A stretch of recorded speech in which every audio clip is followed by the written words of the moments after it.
Today we'll be turning to the second chapter of Matthew and continuing our study of this book.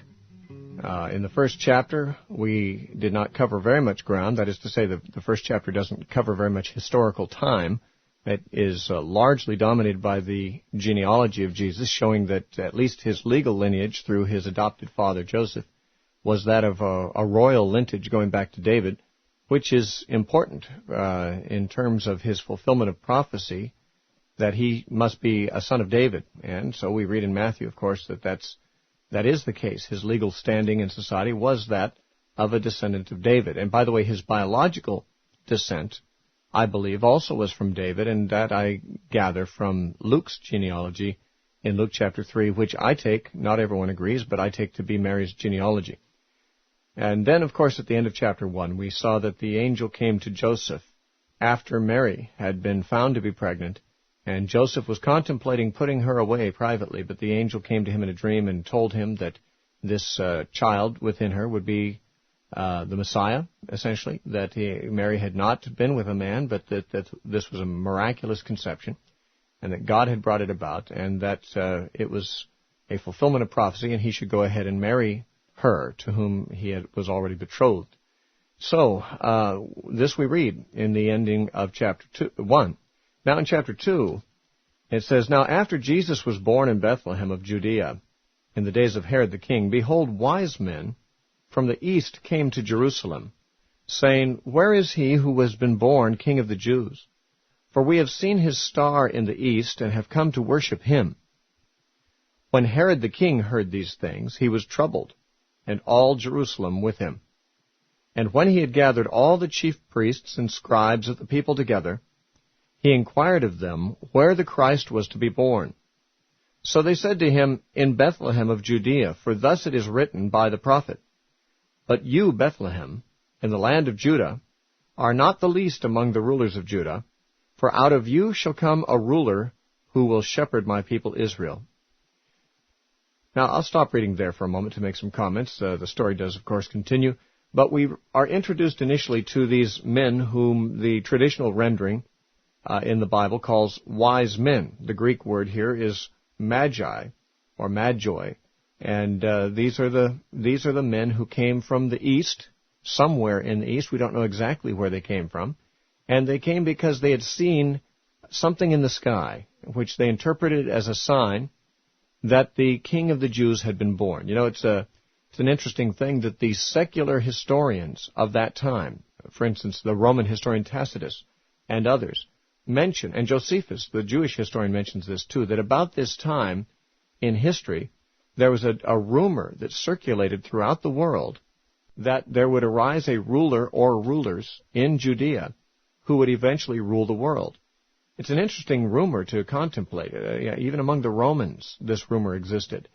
And that, of course, the Magi seemed to indicate that they were aware of that rumor, and they saw something occur in the heavens which informed them that this was it, this was the time, and that the Messiah must have been born.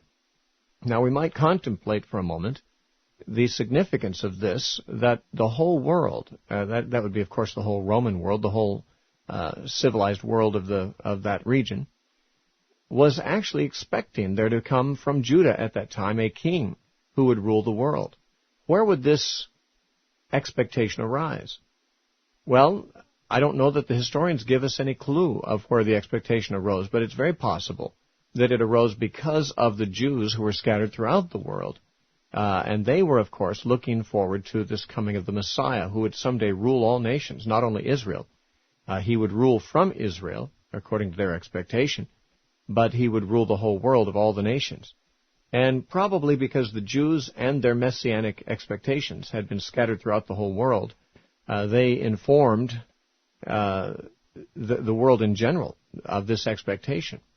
That is my guess. But how do we explain the fact that they expected the Messiah to come at this particular time? Even the Jews who expected the Messiah might not be expected to know that this would be the time he would come. But no doubt the way that they came to anticipate this was by some of the hints and even some very direct statements in the Old Testament. For example, back in Genesis chapter 49, Jacob was blessing his children, his 12 sons, and these 12 sons gave rise to the 12 tribes of Israel. And he prophesied over Judah, and he said, a scepter will not depart from Judah until Shiloh comes. Shiloh means him to whom it belongs. And unto him shall the gathering of the people be, said Jacob. And this meant that there would be a scepter or a kingly rule that would reside in the tribe of Judah until the time that the Messiah would come. Well, as a matter of fact, the kings of Israel, after at least their first king Saul, all the kings of Judah had come from the tribe of Judah, and there was a time, of course, when the northern 10 tribes broke off and did not submit to that king, but they were eventually wiped out by the Assyrians, and the long-lasting Jewish state was always governed by a king of the tribe of Judah. And so the scepter did not depart from Judah. But it did, in a very notable way, at a particular time, depart from Judah. And that was about 40 years before Christ was born, when the Romans, having conquered that part of the world, established a king of the Jews who was not of Jewish stock, and that was Herod. He was an Edomite, and the Edomites had descended from Esau, and they had no great affection for the Jews, nor did the Jews have affection for them, and Herod was very much hated by the Jews. He was not Jewish, and worst of all, he was from a nation that was a great enemy of the Jews. And when Herod became the ruler, it is reported that some of the rabbis saw this as significant with reference to Jacob's prophecy. And they said, woe unto us, because the scepter has departed from Judah, but Shiloh has not yet come. This is a reference, of course, to Genesis 49:10, where this prophecy was that the scepter would not depart from Judah until Shiloh comes, and Shiloh was recognized to be the Messiah. So with the rule of Israel passing from the Jewish kings to a Gentile king, many of the rabbis understood that this was the time when Shiloh was to come. And as a matter of fact, he did. He was born within that very generation. Herod, that Edomite king, was still alive when Jesus was born, and he is the one who figures in this story that the Magi came and talked to. Now, there's another thing that may have caused the Jews, and therefore the Gentiles around them who knew of their expectation, to think that the Messiah would come at this particular time, and that is a prophecy given in Daniel chapter 9, verses 24 through 27, sometimes called the prophecy of the 70 weeks. I don't have time to go into all the details of this prophecy, but to make a long story short, an angel appeared to Daniel and said that from a certain starting point, there would be a certain number of years before the Messiah would come. He said 70 weeks, and these weeks would be not weeks as we think of them, but weeks of years. That would be periods of 7 years. So there'd be a whole period of 490 years involved in this prophecy. And the angel said that the passage of time from a decree to build and restore Jerusalem to the coming of Messiah, the prince, would be, and then this number of years was given. Well, the decree to rebuild and restore Jerusalem is a bit ambiguous because there were 3 such decrees after Daniel's time. But the point is that no matter which one you measure from, if you measure forward 70 weeks or 490 years, you come to approximately the time when Jesus came. And because of that, the Jews would have an expectation at that time that the Messiah was coming soon. In fact, there was an old man in Jerusalem named Simeon, whom God had specifically told he would not die until the Messiah had come. And so people who knew that, of course, seeing this man get older, would have had a very great expectation that the Messiah would come soon because he would come before this man died. So the Jews at this particular time had a tremendous expectation that the Messiah would come about that time. And this expectation apparently infected those outside the Jewish race, and many of the Gentiles expected it as well. These magi, these wise men who came in Matthew chapter 2, were Gentiles. They were not Jewish men. Now, magi refers to a certain class of wise men, probably astrologers, that were known to have existed in certain Arabic and Persian lands. They were sort of a noble class of men, respected. They gave counsel to kings and so forth. And so these were royal visitors of a certain sort from Gentile lands coming to worship Jesus at the time of his birth. It's probable that Matthew records this, whereas Luke does not, because Matthew is writing to Jewish people trying to point out to them that the Messiah is not just for them, but that even Gentiles would worship the Messiah. In fact, there are prophecies in the Old Testament that the kings of the Gentiles would come and offer gifts to the Messiah. Psalm 72 is one of the places that you'll find that predicted, and also Isaiah 60.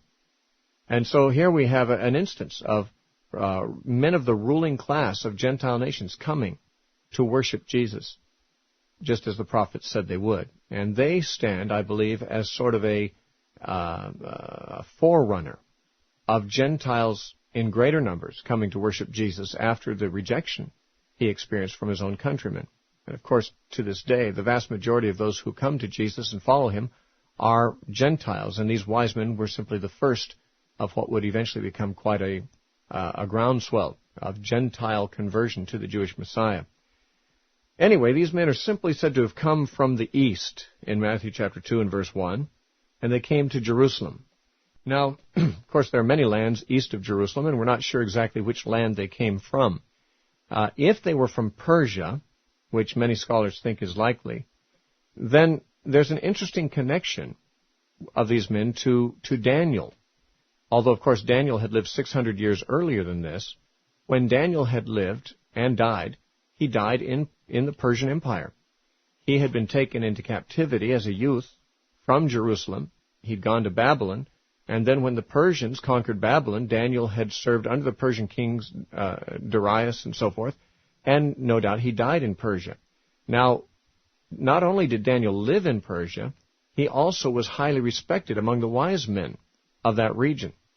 And it's very possible that Daniel's writings were kept by this class of wise men and read. And of course, if that is true, they would have been aware of that prophecy of the 70 weeks that I mentioned earlier that we find in Daniel chapter 9. So if these wise men were Persian wise men, which is entirely possible, then they may well have known that they should expect the Messiah to come about this time because they would have been acquainted with Daniel's writings, who had lived and ministered and died among them some centuries earlier. And we can't know for sure if this is how they know or if this is where they came from. Some believe that they may have been Arabic from some region just east of Israel. Even then, it's hard to know how they would have learned about this, but there was a general expectation, as I pointed out, that even the secular historians mentioned that the Messiah would be coming about this time. So they saw something in the sky. They claim that they saw a star. And I guess we could take their word for it, although it's hard to really believe that what they saw was a normal star. The reason being that we will find as the story progresses that this star led them through the streets of Bethlehem and stood over a particular house. Now, stars that are way up there in the sky don't stand over some particular house down on earth and don't lead you to specific homes in a town. And for that reason, this star, I believe, was a supernatural phenomenon. Many people have tried to associate it with some conjunction of planets that is known to have occurred approximately at the time Jesus was born. But any such seeking of a natural phenomenon to associate with this star of the wise men, I think is a mistake, because it's very clear that the phenomenon was not natural. It was a supernatural phenomenon. It may be that we should think of it more as an angel that was radiant. Sometimes in the Bible, angels are compared with stars. For example, the 7 stars in the right hand of Christ in Revelation chapter 1 are said to be 7 angels. And it's possible that this was a shining angelic being that led them. It's possible that they were led by some other kind of supernatural manifestation, even as the children of Israel were led through the night by a pillar of fire. It may not be that this star was either of those two things, but in some sense, it must not be thought that it was a natural star or a natural astronomical phenomenon in heaven because of its particularness of leading them in Bethlehem to the particular house and the star standing over the house. So whatever it was they were calling a star, we are simply at a loss to know exactly what it was. But I don't think it's correct to try to identify it with some known conjunction of planets or some astronomical features that some people have associated with that particular time. And now it says that they came to Jerusalem saying, "Where is he that is born the King of the Jews? For we have seen his star in the east and have come to worship him. Now notice they didn't say we have seen a star. They say we have seen his star. Now, what star did they have in mind? Why do they refer to a particular star as his star? Well, once again, we can't be 100% sure because they don't say any more than what they say.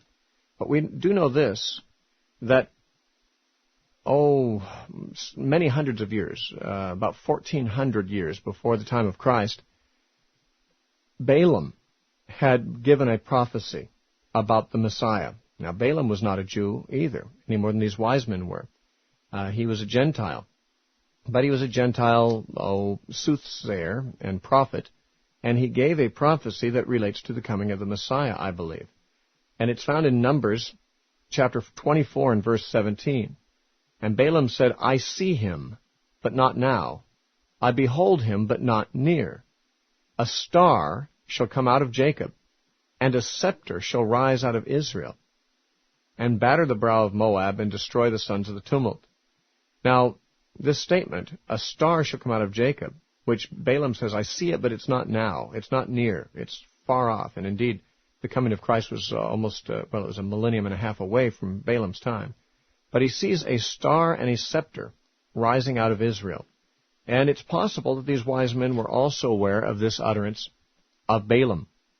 This would especially be true if they were Arabs, because Balaam lived in a region that would be an Arab region today, and it's possible that his prophecies had been preserved by the wise men of that region. In any case, this phenomenon that led the wise men caused them to conclude that the time had come when this Messiah from Judah was coming, and they figured that they might as well make a trip out there to Jerusalem, the capital of Israel, and see this great predicted one. Now, Jesus, of course, was not born in Jerusalem, but since he was to be born King of the Jews, the assumption of the wise men was that he would be born of the royal family. Now, the royal family in that particular case were not even Jewish. It was Herod's family. And it was Herod who was in the palace of the king in Jerusalem. Jesus was born, of course, in Bethlehem, and that was about 6 miles away from Jerusalem. But they didn't know that yet. And so they came to Jerusalem asking around, where is he who is born King of the Jews? Apparently they didn't stop at Herod's house first. They must have been asking along the way because it got all of Jerusalem stirred up. Now, traditionally, of course, with all the manger scenes we see at Christmas time, we are encouraged to think of there being 3 wise men. However, the Bible nowhere says that there were 3, and it's probable that the number 3 has arisen from the fact that the Bible says they brought 3 gifts. And yet the 3 gifts does not necessarily tell us the number of the wise men.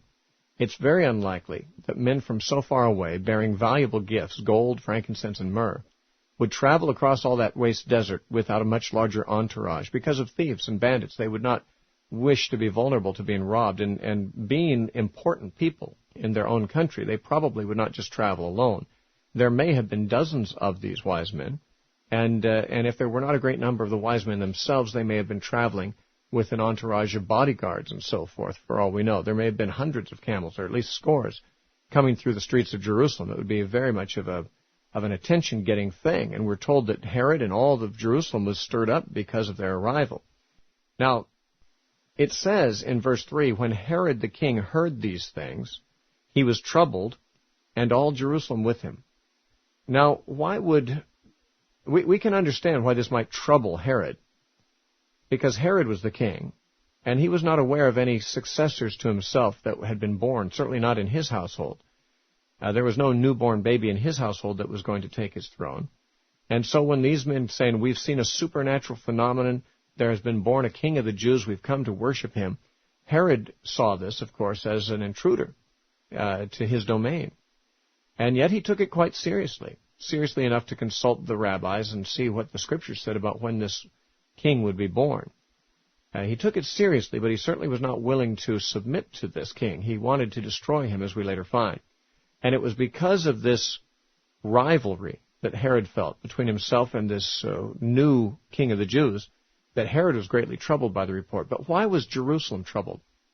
It says Herod was troubled and all Jerusalem with him. Well, secular history has told us a lot about Herod. Herod was a very jealous and paranoid ruler. He killed at least 2 of his own sons and 1 of his wives because he thought they were plotting to take his throne. Maybe they were, maybe they weren't, but the point is he was more willing to kill them than to face the possibility of losing his throne. He was very insecure about his throne, and he was a murderous man.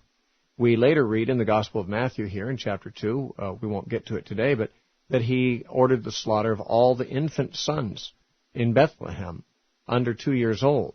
And while we don't have a secular record of Herod doing this, it's not at all unlike what we know him to have been. He was a murderous, bloodthirsty, jealous man, and he had no qualms about killing innocent people if necessary. In fact, we're told from historians, this is not in the Bible, but from secular history, that when Herod was himself dying, he knew that no one would mourn his death.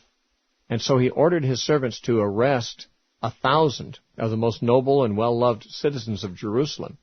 And on the occasion of Herod's death, he said that he wanted those citizens to be killed also, so that there'd be mourning in Jerusalem on the occasion of his death.